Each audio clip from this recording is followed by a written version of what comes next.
Aviso de conteúdo sensível. Este vídeo aborda relatos de atividades paranormais, possessões e experiências intensas que podem ser perturbadoras para alguns espectadores.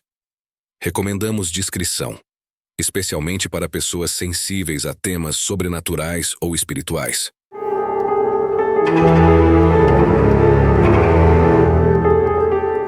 Quando você se muda para uma nova residência, é bastante comum querer iniciar com uma limpeza completa, não apenas no sentido físico, como higienizar os cômodos e organizar o espaço, mas também realizar uma limpeza espiritual. Isso pode envolver o uso de água benta, orações ou rituais que sigam suas crenças e práticas. O objetivo é garantir que a energia do ambiente seja renovada, pois você não sabe quem viveu ali antes ou que tipo de vibração foi deixada para trás. Às vezes, as pessoas que saem deixam não apenas pertences materiais, mas também um resquício energético ou espiritual que pode influenciar o espaço. Essa renovação é essencial para criar um ambiente harmonioso para você e sua família, funcionando como um novo começo. Normalmente pensamos apenas em dissipar energias ruins que possam ter ficado, mas algumas situações são mais complexas, como a história que vamos abordar hoje. Trata-se de uma casa supostamente habitada por forças além de simples memórias ou energias dos antigos moradores. Estamos falando de algo muito mais inquietante. Uma presença demoníaca. Esse caso ocorreu em Gary, Indiana, em uma casa na Carolina Street, onde uma família viveu experiências aterrorizantes a partir do final de 2011. LaToya, sua mãe Rose e seus 3 filhos, cheios de expectativas, mudaram-se para o imóvel, acreditando que seria uma nova etapa de felicidade. Contudo, em poucas semanas, acontecimentos estranhos começaram a perturbar a tranquilidade da família. Tudo começou com um enxame de grandes moscas negras que invadiu a varanda no auge do inverno, algo completamente fora do normal. Depois, barulhos de passos pesados vindos do porão se tornaram frequentes, mesmo quando a porta que dava acesso ao cômodo estava trancada. Esses eventos foram apenas o início. Certo dia, no meio da noite, uma das crianças foi encontrada levitando, inconsciente, acima da cama. Essa cena aterradora foi testemunhada por várias pessoas que estavam presentes e, compreensivelmente, elas se recusaram a retornar à casa após o ocorrido. A família, desesperada, buscou ajuda em igrejas locais, mas recebeu orientações que não resolveram o problema, como usar amônia e água sanitária para purificar o local, o que além de ineficaz é perigoso. Por outro lado, médiuns consultados afirmaram que o imóvel estava habitado por centenas de entidades demoníacas. Eles sugeriram que a família se mudasse, mas, devido a limitações financeiras, essa não era uma opção viável. Seguindo os conselhos recebidos, a família tentou realizar rituais de purificação. Montaram um altar com estátuas religiosas, queimaram sálvia e enxofre e fizeram orações em cada cômodo. Apesar dos esforços, os fenômenos persistiram, levantando ainda mais questões sobre a natureza do que habitava aquele lugar. Esse caso não é apenas mais uma história de uma casa mal assombrada. Ele ganhou atenção devido ao grande número de testemunhas e à gravidade dos eventos. À medida que a história se desenrola, é evidente que a energia daquele espaço não era algo que poderia ser facilmente dissipada. Para situações como essa, pode ser necessário buscar ajuda especializada para lidar com forças espirituais de tamanha magnitude. Assim, fica o aprendizado. Ao se mudar para um novo lar, além de arrumar e limpar, é sempre bom dedicar um momento para renovar a energia do espaço e torná-lo verdadeiramente seu. Durante o ritual realizado com Toya, a tarefa de uma das participantes era recitar em voz alta uma passagem do Salmo 91. Enquanto percorriam toda a casa, este texto inclui versos como: "Não temerás o terror da noite, nem a flecha que voa de dia, nem a peste que se move nas sombras, nem a destruição que devasta ao meio-dia." Durante o ritual, todos estavam vestidos completamente de branco, uma cor frequentemente associada a rituais de purificação e proteção. Em geral, o branco é escolhido nesses contextos por representar pureza e limpeza espiritual, exceto quando se busca alinhar energias específicas ou conectar-se com uma divindade. Inicialmente, o ritual parecia surtir efeito. Por 3 dias, nada de estranho aconteceu, trazendo um breve alívio para a família. Contudo, após esse período, os eventos voltaram de forma mais intensa e aterrorizante. Fenômenos como as moscas, os passos estranhos e até mesmo a levitação de uma das crianças tornaram-se pequenos diante do que estava por vir. As crianças, mais vulneráveis a essas forças, começaram a exibir comportamentos perturbadores. Elas murmuravam frases como "está na hora de morrer" ou "eu vou te matar".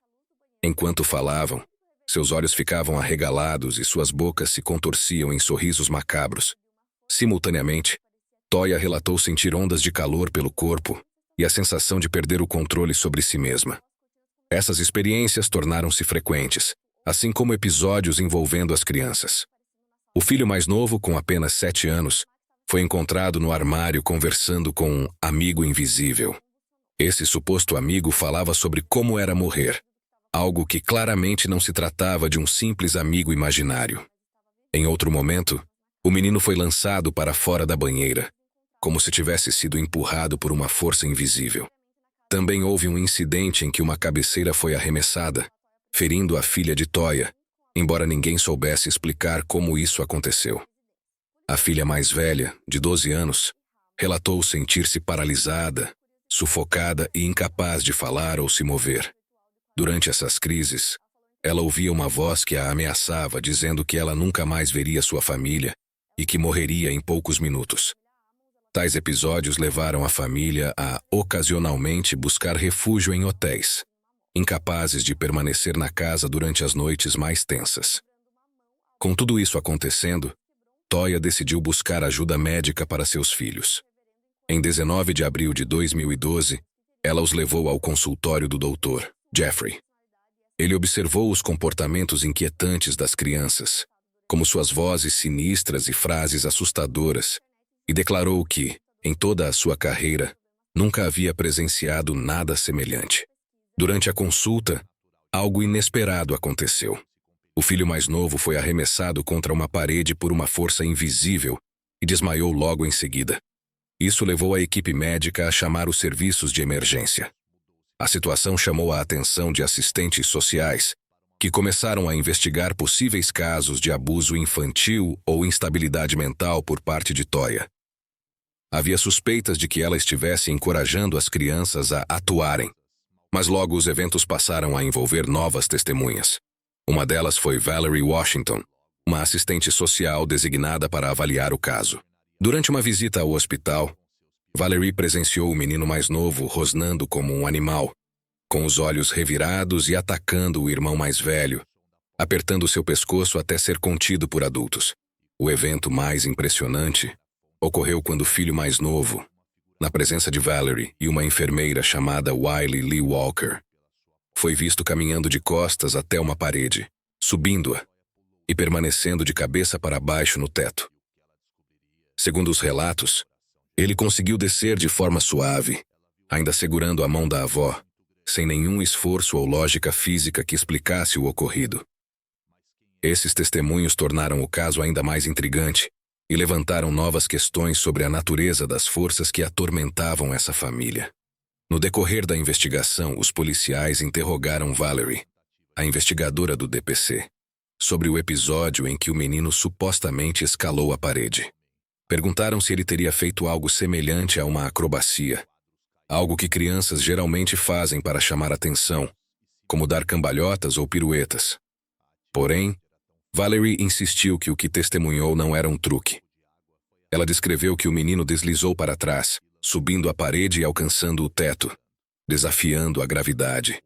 A cena foi tão impactante que ela e Willie, a enfermeira presente, saíram correndo da sala, incrédulas. Esse evento reforçou os relatos da família, apesar do ceticismo de muitos, incluindo os médicos. Um dos médicos pediu que o garoto repetisse o feito, mas Willie explicou que duvidava que ele pudesse fazer isso novamente, especialmente porque o menino não parecia estar consciente de seus atos na primeira vez. Inclusive, o próprio garoto afirmou que não se lembrava de ter feito aquilo. Willie, inicialmente cético quanto a influências sobrenaturais, Acreditava que os comportamentos podiam ser resultado de uma condição médica ou psicológica. No entanto, após o ocorrido, ele começou a considerar a possibilidade de uma força inexplicável estar agindo sobre a família. Em relatórios posteriores, Valerie afirmou que suspeitava de uma influência maligna afetando as crianças e os adultos da casa. LaToya, a mãe, passou aquela noite no hospital acompanhando seu filho mais novo, enquanto sua mãe, Rose, levou as outras 2 crianças para a casa de um parente. No dia seguinte, o DPC pediu que as crianças mais velhas retornassem ao hospital para mais avaliações. Mas antes disso, a família comemorou o aniversário do garoto mais novo, tentando manter algum senso de normalidade. No entanto, a celebração foi interrompida quando Valerie informou que as crianças não voltariam para casa com a família. O DPC tomou a decisão de retirar a guarda das crianças de forma emergencial, alegando que elas estavam em sofrimento psicológico e espiritual. LaToya ficou devastada. Ela explicou que, apesar de estarem enfrentando eventos inexplicáveis, sua família permanecia unida e lutando para sobreviver juntos. A separação foi um golpe doloroso, especialmente porque ela não havia sido acusada de maus tratos ou negligência. Não havia sinais de abuso físico ou desnutrição. Mesmo assim, o DPC justificou sua ação argumentando que era necessário proteger as crianças da situação perigosa. Enquanto isso, a comunidade religiosa local também começou a se envolver. O reverendo Michael M. foi chamado pelo capelão do hospital para investigar o caso e, possivelmente, realizar um exorcismo. Após entrevistar a família e visitar a casa, o reverendo relatou ter presenciado fenômenos inexplicáveis, como luzes piscando sem motivo aparente, persianas que se mexiam sem vento e marcas de pegadas molhadas no chão. Ele concluiu que havia uma presença demoníaca na casa, abençoou o local e aconselhou a família a se mudar imediatamente. LaToya e Rose, relutantemente, voltaram à casa para acompanhar uma vistoria realizada pelo DPC e por policiais. Eles descreveram a residência como um local simples, mas notaram o porão peculiar, com um piso de terra batida sob as escadas e um altar improvisado com sal ao redor, criado por LaToya para afastar os supostos espíritos. Durante a inspeção, os policiais também relataram eventos estranhos, incluindo figuras inexplicáveis em fotografias e falhas mecânicas incomuns em seus próprios veículos após a visita. Enquanto isso, o DPC continuava cético em relação aos relatos sobrenaturais. Eles peticionaram ao tribunal para manter a custódia temporária das crianças, argumentando que a ausência escolar frequente era um indicativo de negligência. LaToya explicou que muitas vezes não conseguia enviá-los para a escola porque os eventos sobrenaturais deixavam as crianças doentes ou exaustas. Os profissionais de saúde mental envolvidos na avaliação das crianças também expressaram ceticismo. A psicóloga que avaliou o filho mais novo descreveu que ele demonstrava comportamento possuído apenas quando era desafiado ou confrontado. Apesar de suas histórias sobre demônios e fantasmas serem inconsistentes e frequentemente mudarem, a psicóloga concluiu que o menino não apresentava sinais de transtorno psicótico, mas sim de influência externa, possivelmente causada pelas crenças de sua mãe. A situação permaneceu cercada de dúvidas, divisões e relatos conflitantes, mas deixou uma marca permanente tanto na família quanto nos profissionais envolvidos. Um psicólogo clínico, identificado como Joel Schwartz, conduziu uma avaliação da filha e do filho mais velho de LaToya e chegou a conclusões semelhantes. Ele sugeriu que fosse analisado até que ponto a filha poderia ter sido influenciada pelas crenças da mãe, que alegava que a família estava sendo exposta a eventos paranormais. Durante a consulta, a menina relatou ter visto figuras sombrias na residência da Carolina Street e mencionou que entrou em estado de transe em 2 ocasiões. O filho mais velho também compartilhou que portas batiam sozinhas e objetos se moviam inexplicavelmente. LaToya também foi submetida a avaliações psicológicas diversas vezes. Embora os profissionais a descrevessem como cautelosa, concluíram que ela não apresentava sinais de psicose ou distúrbios graves de pensamento. No entanto, foi sugerido que se investigasse se suas crenças religiosas poderiam estar mascarando possíveis problemas psiquiátricos ou perpetuando comportamentos disfuncionais. O Departamento de Proteção à Criança, DPC, elaborou um plano para a família, que incluía evitar discussões sobre demônios e possessão, além de trabalhar em formas alternativas de disciplina. LaToya precisava cumprir essas metas durante visitas supervisionadas com seus filhos. Enquanto isso, investigações sobre fenômenos estranhos na casa continuaram. Em maio de 2012, policiais retornaram à residência acompanhados de um cão farejador, que não identificou nada suspeito. No porão, uma funcionária do DPC tocou em um líquido estranho que parecia pegajoso, mas não foi identificado. Outro policial decidiu cavar sob a escada em busca de possíveis objetos usados em rituais, mas encontrou apenas itens aparentemente comuns, como roupas e pequenos objetos metálicos. Um padre foi chamado para avaliar a situação. Ele realizou uma bênção na casa e, posteriormente, um exorcismo menor em LaToya. Durante esse ritual, que incluiu orações e declarações de expulsão de espíritos, algumas pessoas presentes relataram sensações estranhas como calafrios e ansiedade. A funcionária do DPC, por exemplo, afirmou ter enfrentado uma série de problemas de saúde e acidentes após visitar o local. O padre solicitou permissão da igreja para conduzir um exorcismo maior, recebendo aprovação após consultas com outros sacerdotes. 3 rituais foram realizados em LaToya, sendo o último conduzido em latim. Durante esses procedimentos, LaToya relatou intensa dor física e convulsões que, segundo o padre, eram sinais da resistência dos espíritos malignos. Para proteger a família de novos incidentes, ele abençoou a nova casa onde LaToya e sua mãe se mudaram, enquanto as crianças continuavam sob cuidados do DPC. Entre os rituais, LaToya relatou pesadelos frequentes. Uma mulher que colaborava com o padre elaborou um plano de emergência, envolvendo o uso de um papel com o nome de um demônio cercado por sal abençoado. Quando os pesadelos persistiram, o papel foi queimado, e LaToya relatou melhora imediata. No final de junho de 2012, o último exorcismo foi concluído. Segundo o padre, ele utilizou orações em latim para confrontar e expulsar os espíritos malignos, enquanto LaToya enfrentava fortes reações físicas. Após esse ritual, a situação da família começou a estabilizar. Os policiais não participaram da última etapa, mas Maginot contou que seu irmão permaneceu no local para garantir segurança.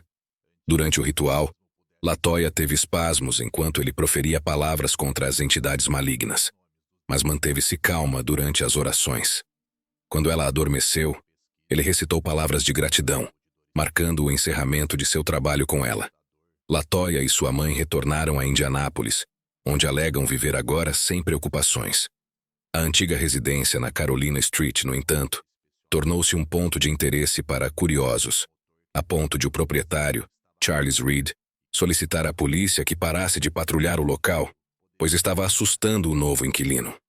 Surpreendentemente, outra família se mudou para a casa depois de LaToya, e o proprietário afirmou que nunca houve problemas antes ou após a estadia dela e de seus filhos. Entretanto, em um documentário posterior, foi revelado que moradores anteriores também relataram experiências sobrenaturais. Reed, que era dono da propriedade há 33 anos, admitiu que inicialmente era cético, mas o envolvimento da Igreja Católica o fez reconsiderar a veracidade das alegações. Em novembro de 2012, LaToya recuperou a custódia de seus 3 filhos, após cerca de 6 meses de afastamento. Durante esse período, o Departamento de Proteção à Criança monitorou as crianças para garantir que estavam frequentando a escola e ajustadas. Comprovando que estavam bem, o caso foi encerrado. As crianças afirmaram sentir-se aliviadas por deixar a casa na Carolina Street, deixando para trás as vozes assustadoras e os eventos inexplicáveis. LaToya atribuiu sua recuperação a Deus, afirmando que sua fé foi fundamental para superar o que enfrentaram. Ao contar sua história, LaToya enfatizou que tais fenômenos não devem ser descartados como irreais. Ela afirmou que viver aquilo foi prova suficiente de sua autenticidade. O caso chamou tanta atenção que muitos evitavam a casa, especialmente por conta do grande número de testemunhas. Não era apenas 1 ou 2 pessoas relatando eventos isolados. Múltiplos indivíduos vivenciaram fenômenos no local, algo raro em situações similares. Em 2014, um homem chamado Zach Bagans comprou a casa por cerca de $35 mil. Ele documentou os acontecimentos em um filme chamado Demon House, lançado em março de 2018, e posteriormente decidiu demolir a residência em janeiro de 2016. O documentário, disponível em plataformas como Apple TV e Amazon Prime, explora os relatos de inquilinos antigos, atualizações sobre LaToya e sua mãe, além das experiências da equipe de filmagem. LaToya e sua família se recusaram a participar diretamente, temendo que qualquer envolvimento pudesse reacender os eventos perturbadores. Durante a produção, membros da equipe relataram incidentes inexplicáveis, como o comportamento agressivo entre si, problemas de saúde súbitos e sensações de possessão. O documentário explora essas experiências e apresenta depoimentos que ampliam a compreensão sobre o que ocorreu na casa. Ao final, o destino da residência serve como um alerta para aqueles que acreditam ou não em forças sobrenaturais. Muitos se perguntam se cláusulas de proteção deveriam ser incluídas em contratos de imóveis considerados assombrados. E você? O que acha dessa história? Compartilhe suas ideias sobre como proteger sua casa e lidar com o desconhecido. Como dizem, o que está dentro reflete o que está fora, e o que está acima ecoa o que está abaixo. Obrigado por assistir a este vídeo. Se você gostou do conteúdo e quer acompanhar mais histórias fascinantes, inscreva-se no canal News Web Doc e ative o sininho para não perder nenhum vídeo. Sua inscrição e apoio são fundamentais para o crescimento do nosso canal. Não se esqueça de deixar seu like e compartilhar com amigos que também curtam esse tema. Até a próxima!